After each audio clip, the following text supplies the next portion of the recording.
Hi, everybody.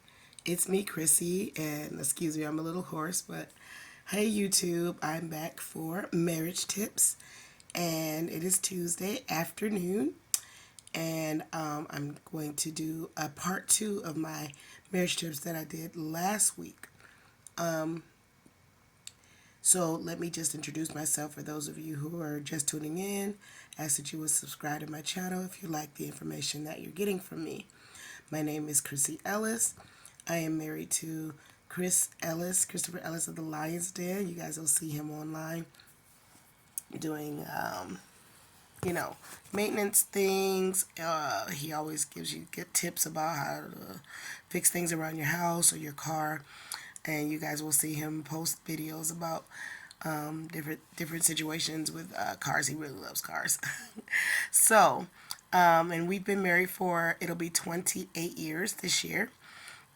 And I'm not an expert, I'm not a therapist, or I'm not a marriage counselor.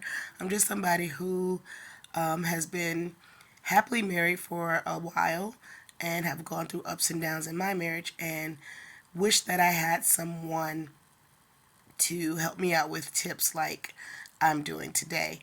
I'm also an entrepreneur and business owner.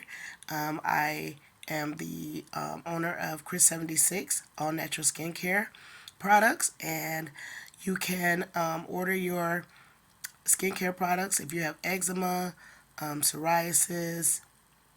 They work excellent on burns, scrapes, scratches, ringworm, rashes, hives, bug bites, you name it. And it's all natural, no chemical. So you can get yours today. Go to bit.ly forward slash healingchris76. Again, that's bit.ly forward slash healingchris76. Now let's get down to it. I'm doing a second part on intimacy because I felt like the first video wasn't, it didn't have enough information to go further. I just wanted to go a little further into intimacy because it's super important inside of your marriage. I talked about the spending time with your spouse, communication, letting each other know what you like and your dislikes and things. I touched a little bit on trauma. That has a lot to do with intimate relationships. I touched a little bit on talking to therapists about things that may have happened in your past or your spouse's past and getting an understanding about, why they may or may not like certain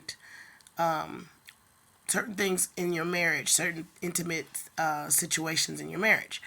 And I wanted to just kind of dive a little bit more into a lot of times we don't talk about intimacy and the things that we need to do with each other or for each other or how we are supposed to be intimate with each other before we get married.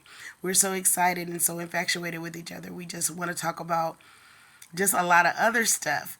But, maybe getting married or having kids, and we talk about all of the, you know, fun stuff about being married or being together, but we don't get down to the nitty gritty when we're courting or dating or are engaged. Now, some of us out here are doing it the right way, asking all the right questions, reading books, and going online and getting information about what you should and should not be talking about with your future spouse. But when I was coming up, we didn't really have that kind of access to the internet. You probably would have gone to the library to look up a good book about getting married and relationship goals and things like that. It would have been a great idea, but a lot of us did not do that. So we do have access to libraries online. There's a lot of information, but there's a lot of bad information out there as well. But it's a whole lot of good information. One source I always recommend is the Bible. Always look into the Bible to see what you can find or what you can access when you have questions about marriage or how you're supposed to behave when you are married. Also, prayer, talking to the Most High God about your marriage, praying with your wife, praying with your husband. That is always going to be something of just value. I believe, and this is just my belief, that a successful marriage cannot happen without God because marriage was ordained by God from the very beginning. So, it I believe that it's kind of impossible to have a successful situation without the source that created the situation. It's almost like opening up a package and getting it, and there's instructions, and the person who made the product or the person who created the product gave you instructions on how to use the product properly so you can get the best out of its value. The Bible and prayer is like that. It's like getting instructions on how to properly use or navigate your marriage. So, and now we're seeing all today. It brought to my mind that we're seeing today a lot of hacks, they call them, or ways that we've been using things wrong all these years, and you're finding out, wow, I could have been using this, like this 20 years ago, or oh, this is the reason why I couldn't get the best out of this material or out of this object for all these years because I was using it the wrong way. Well, marriage is the same way. If you go to the source, which is God, He ordained marriage. He said, man shall leave mother and father and cleave to his wife. These are instructions that God left. He who findeth the wife findeth a good thing.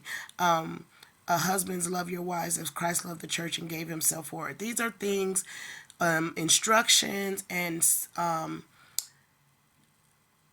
value points to navigate through a successful marriage.